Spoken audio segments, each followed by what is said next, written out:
If you feel like you want better as a mom and you want to be better, but it's just like, how do you get there? Because motherhood can definitely seem so consuming. I felt this way. Yeah. Good morning, you guys. So much for getting up by myself. One of my baby girls are up already.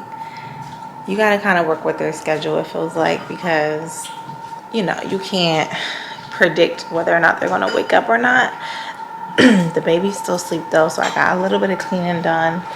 I try to either get it done early in the morning or late at night, because those are the only times where they are just sleeping, not around me or clinging on to me, especially the baby, because that's my Velcro baby.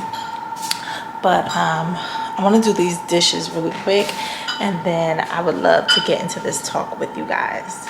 I should have did this last night, but sometimes it just don't work out like that, and that's okay, because I don't mind like cleaning them in the morning. I just got to get them done. Giving me more dishes to do. Thank you, darling. Good? Is it?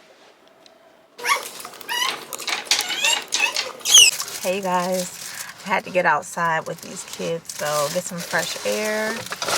I'm about to eat me some yogurt. So good. But we're about to get into this talk that I want to have with you guys, that I feel like God has been putting on my chest to share. You can get lost in motherhood. So many times I have lost myself in motherhood, and I hate sometimes to admit that, because essentially it means I put myself on the back burner.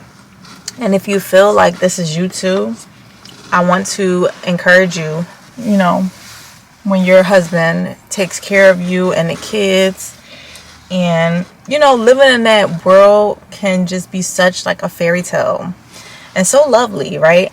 But at the same time, you gotta like reel it back in, recognize like you are a person. Before you were a mom, before you were a wife, you were a woman and a person, and you gotta take care of yourself. And sometimes what that looks like is pushing yourself to go to the gym, pushing yourself to put on makeup and do your hair, pushing yourself to actually look in the mirror, or drop everything that you're doing, like the laundry, dinner, prepping, changing diapers. Like, just drop it for a minute and just say, you know what, I gotta take care of me.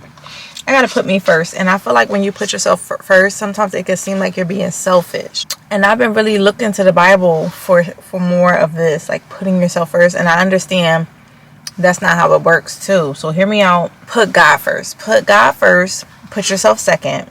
But in doing so, you still need to come before those kids, that man, your family. Sometimes we put it as though God, and then our kids, and our husband, and then us.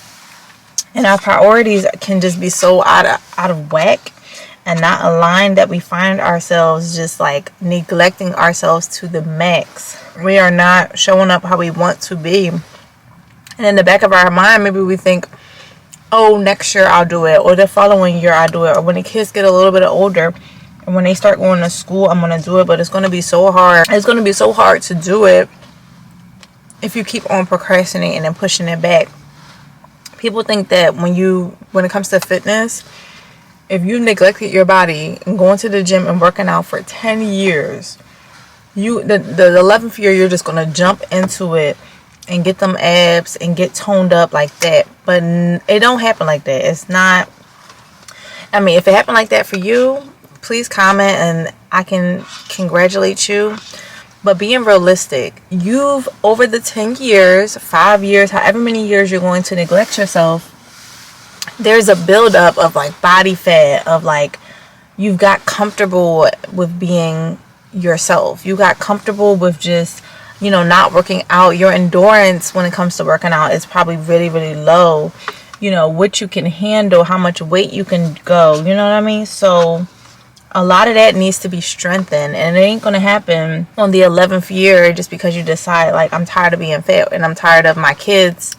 Not I'm tired of my kids, but my kids are now old enough where I'm less hands-on, and maybe I've committed so much to cooking all these dinners for my husband where it's just like he tired of eating right now, so now I can focus on myself. But no, you should focus on yourself now. That's what I'm trying to say. I'm saying there's in some way, somehow, you should be able to balance it out so that you are a priority. So what does that look like? It's going to look like a whole bunch of different things for most of us, okay? And there's no one size fits all when it comes to motherhood and being a wife and being a woman, right? It's going to look like so much, especially when you start factoring in, like, you know, whatever you want to do, your job. It's going to require that you really, really push yourself. Trying out different routines, staying up super late or being up super early. Either way you look at it, you're going to be missing out on sleep. And if you didn't have some kids, I know things would be so much easier, perhaps, you know, and that could be very much true. But you do have them kids, and you do have that man, and you are a wife, and you have responsibilities on top of responsibilities, including showing up for yourself and being there for yourself. Like, them years are going to pass regardless. And I had to come to realize I just have so much more to give in different areas. And I cannot be giving it all to my children and my husband. And, you know, the roles that I play, because, you know, when I did, I'm going to tell you what it looked like. It looked like me every day, you know, waking up, doing the breakfast for the kids, for myself, for the husband. Then getting the kids ready for whatever activities, like doing stuff for the kids, crafts, and learning and teaching and this and that. Then dinner time comes around.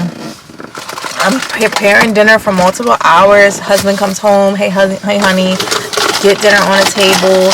Then it's bath time and getting them all ready for bath. And then it's time to, you know, it's quality time with my husband, which is very short because, you know, we're both tired and, you know, it's late. And then it's also, as a newer mom now, because you know, baby girl's 8 months, you know, it's back to, you know, nursing and her in our space and my Velcro baby. But what I'm trying to say too is just like, where in that day did I fit in time for myself? Where in that day did I work out? Did I take care of my future self? And that's what a lot of us moms forget, is that we need to do what we can for our future selves, not the one right now. Because I get, you know, we want to take it one day at a time, and I'm all for that. And God tells us too, do not worry about the days to come. Do not worry about what you're going to eat. Do not worry about what clothes you're going to wear. And believe me when I say I hear him.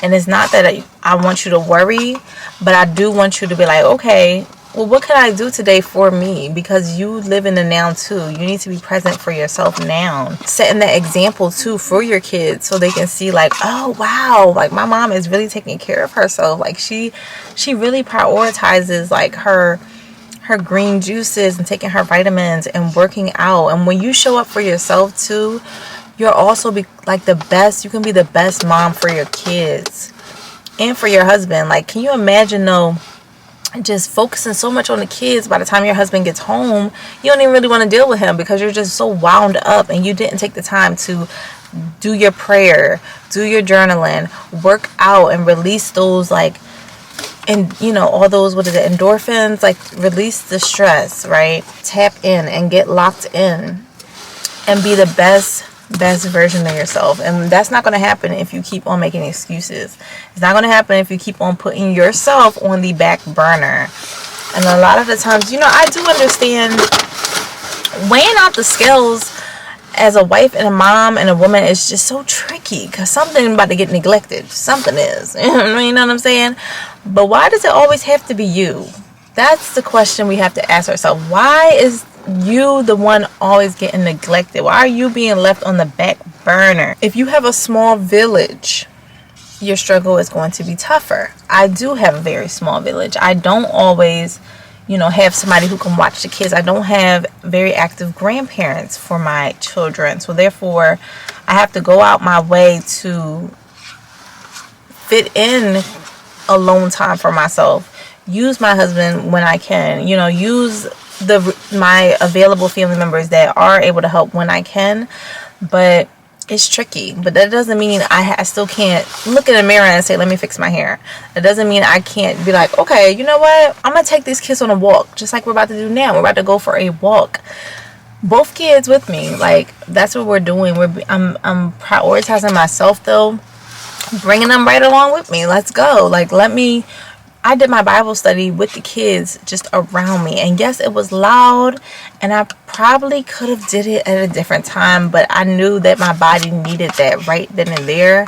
So I opened up Psalms and I got the reading, and I'm nursing Zora. I got Zali on my other side, like just doing what she's doing, and I'm just able to go to my mountain and be present with God and get that spiritual comfort and nourishment. The food, like, I was so hungry for something to bring me back to a place of peace. Bye-bye. That I seeked it in the Bible, my comfort and my peace, and I found what I was looking for, and it rejuvenated me before we got out here and before I had to do, the work I had to do.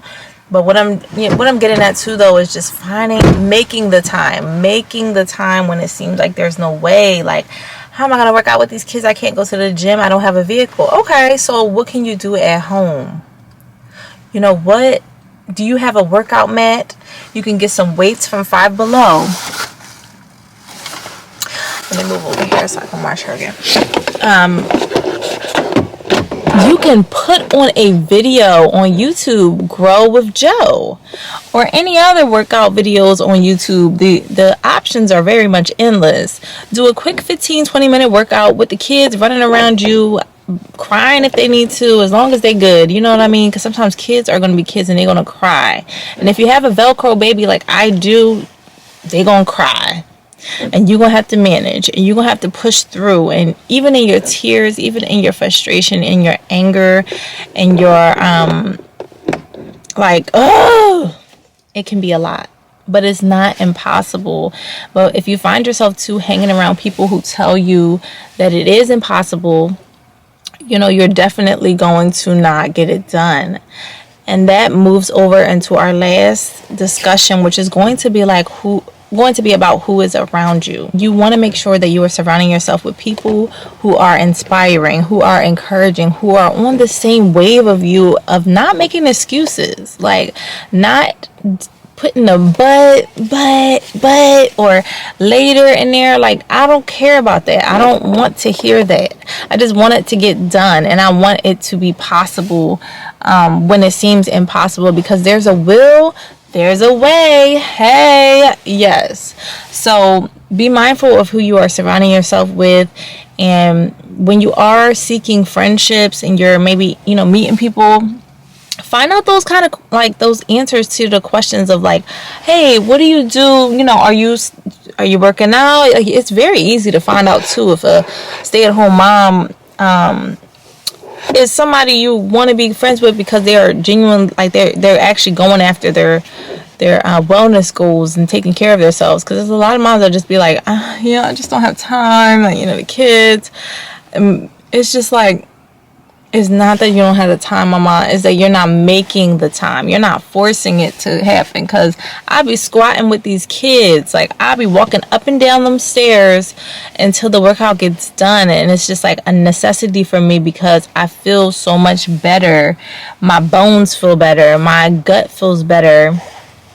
And I just know that my body appreciates it. And we get one body. One.